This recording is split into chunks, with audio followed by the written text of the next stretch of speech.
Ryan Adams doing Run to You right here on Dan RadioStyle. Hope everybody out there's doing amazing. Past lives, multiple realities, multiple densities for sure. I kind of want to get into, but past lives, kind of wanted to talk about. I've had some people request it. Certainly something I'm very interested in. So this might not resonate with some of you. Some of you it might.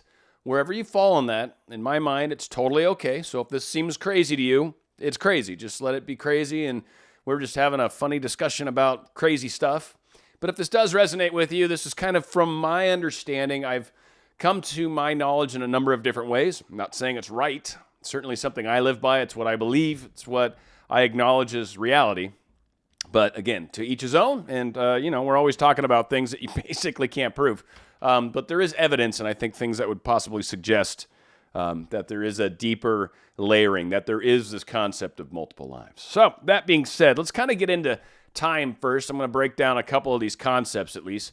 So from the standpoint of time, the best I can understand, it's sort of happening all at the same time. A lot of us think of timelines in this horizontal fashion, right? This happens, then this happens, and this happens, and this happens, and this happens. And that's what experiential time feels like, for sure. It's moment, then moment, then moment, then moment. I don't disagree with that at all.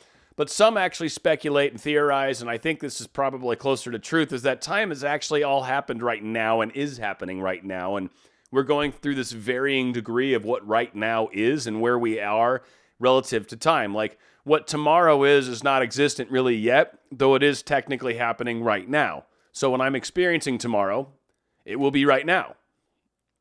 So again, it's a weird concept. Again, time is tough. It's multidimensional. It's multi-layered. And I think when we get out of this, quote, space-time, not to get too crazy, but when you're on Earth, we have a certain set of physics laws that we live by.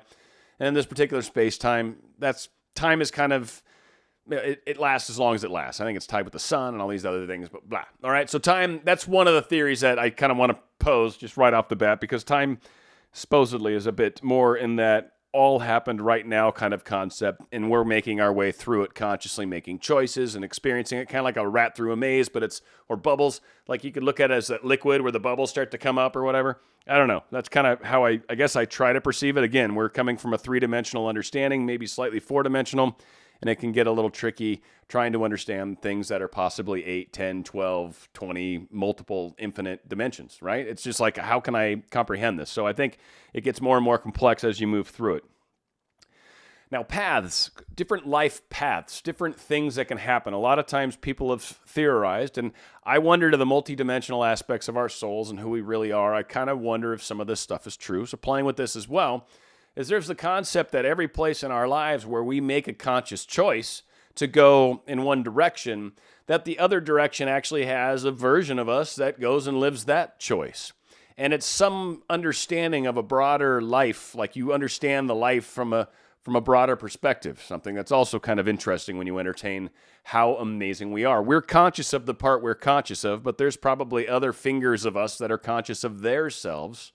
And thusly, our souls, from a very higher level, has this much broader understanding of life and all the lessons that we were able to learn and all the things we were able to glean.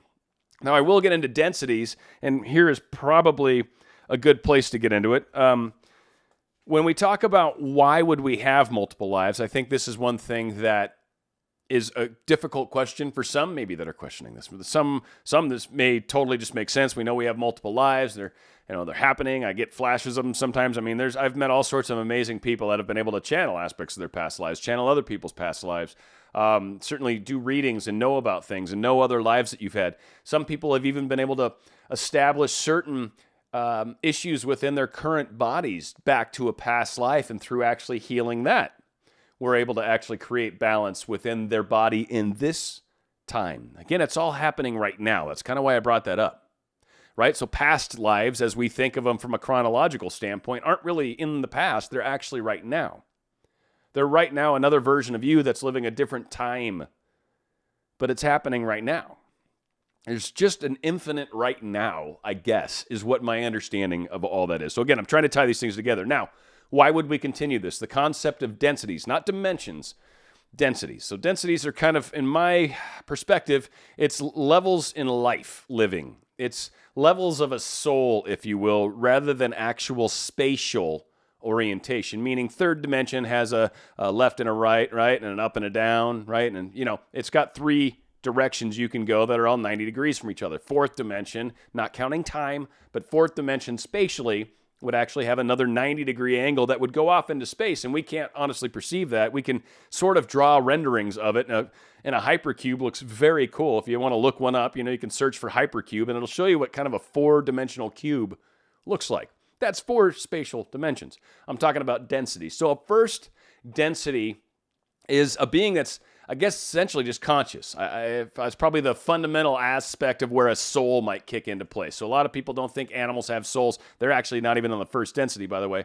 But the case being that consciousness is actually the first density, right? That's the very basic fundamental level of a soul, living a life, living lives, living multiple lives. So when you can get it, an example of that would be like the four elements, by the way. So that'd be earth, air, water, fire, right? The four elements are conscious. They're alive. That's why there's any of these spiritual practices a lot of us believe in, all this great stuff. A lot of us have the power of these elements because they're conscious. They are actually conscious. They vibrate at an energy. They are alive. So it's very, very cool. When you get to the second density, supposedly the second density is something that's more striving towards light or growth, right? So it's like plants, for example, will turn towards the light. You can actually turn a seed upside down as it starts to germinate, and it will spin back up and go, up towards the light, or basically opposite gravity. It's probably really, who knows how it exactly works. But if you turn a plant away, it'll start to spin itself towards the light. It wants to face the light. It's got a consciousness to it. Plants, and anyone that's actually spent any time with them, do have an energy. Now, what happens when these densities, what happens is every so many cycles, a graduation occurs from these densities. Why do you have past lives? Because you want to get better at it. So second density beings are striving to become third density beings. They're striving to grow and become. What are a couple examples of beings that are second density beings in our experience that we can feel, relate to, and understand how some of them, I'll give a good example, I'm leading up to it, how some of them will actually, are truly almost human, and you get it. So what I'm talking about, trees, for example, they are old, spend a long time, and actually, if you've ever hugged a tree, the level of energy that you feel from a tree that is older, there is a consciousness and a knowing about trees, and they're basically evolving as a soul. Eventually, that tree will die from old age or fall, or something will happen, right? And that tree will get to pass on and live another life as possibly another being. Maybe it'll come back as a pet. Maybe someone's dog, for example, or a cat.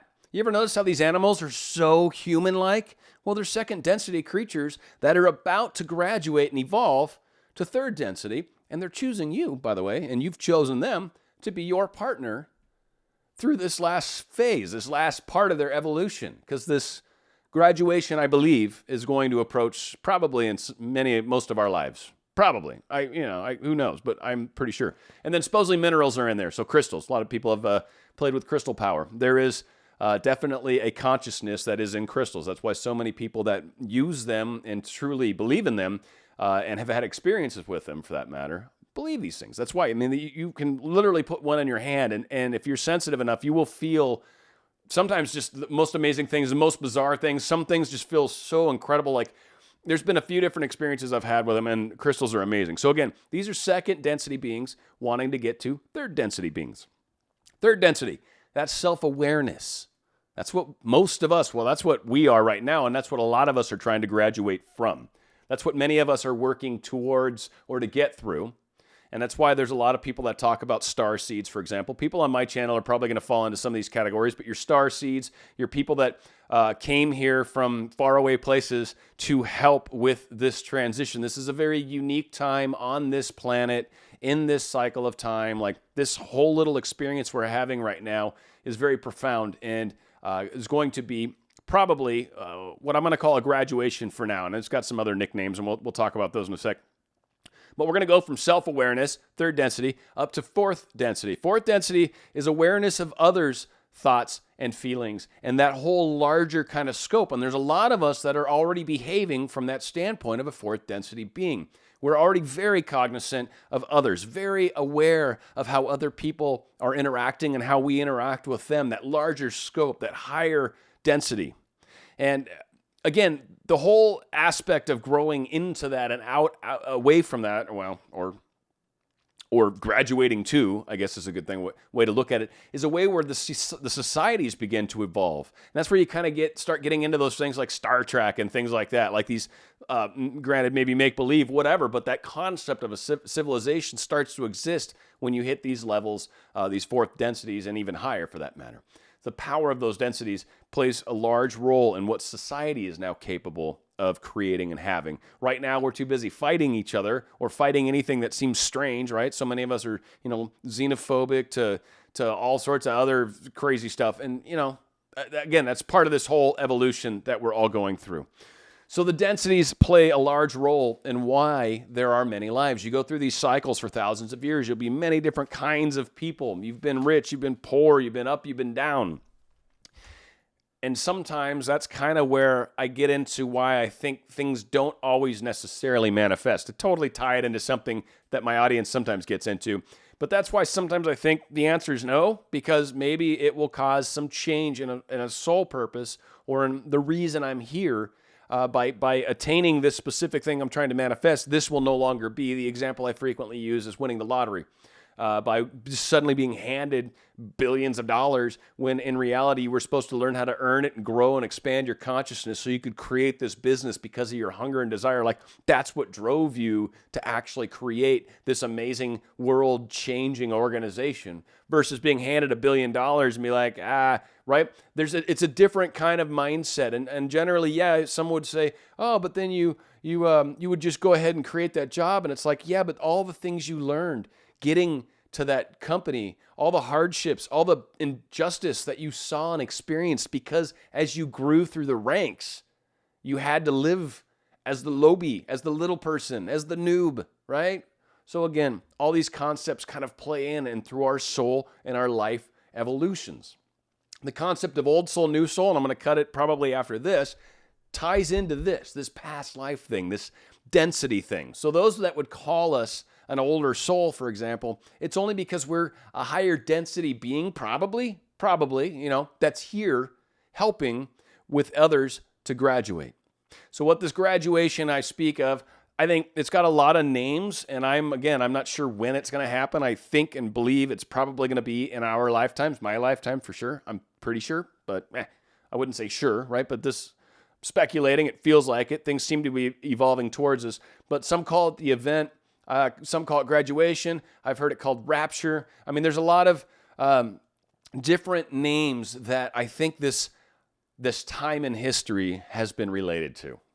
And if it happens in our lifetime, cool. If it doesn't, all right. I'm never going to throw a date out there because I don't think there is one. I think it's as people evolve as our entire planet. But I think that time is closing. I think there's aspects to it that are, tied into the zodiac and where we are relative in our orbit in the galaxy within our solar systems. The solar system's actually orbiting around something else. Like everything's just spinning around everything, but there's cyclical orbits. And these things, like what a year would be for us, 365.25 days, right? Well, a year for the next big, larger cycle, I think it might be something like 33,000 or 22,500 years. I figured out all the numbers. There's a bunch of these different numbered cycles. And so there we are. As we evolve, we're coming to another graduation. And I believe that's what a lot of us are here for. And certainly a big part of what I believe I'm here for is to try to help evolve those thoughts, evolve our thinking and power that we really contain within ourselves. So I don't know, past lives, that's what I understand it to be. If this resonates with you, very, very cool. If it doesn't, sorry, but anyway, I love it. It's good stuff. This is one of these things I could probably just talk for hours about. I love this topic. I hope you guys got something out of it. Going with a good song, great song, actually, for that matter, by Harry Belafonte. The song's called Jump in the Line. It's right here on Dan Radio Style. Shake, shake, shake, Sinora, shake it all the time. Work, work, work, Sinora, work your body line. Work, work, work, Sinora, work it all the time. My girl's name is Sonora. I tell you, friends, I adore her. And when she dances, oh brother, she's a hurricane in all kinds of weather. Jump in the line, rock your body on time. Okay, I believe you, jump in the line.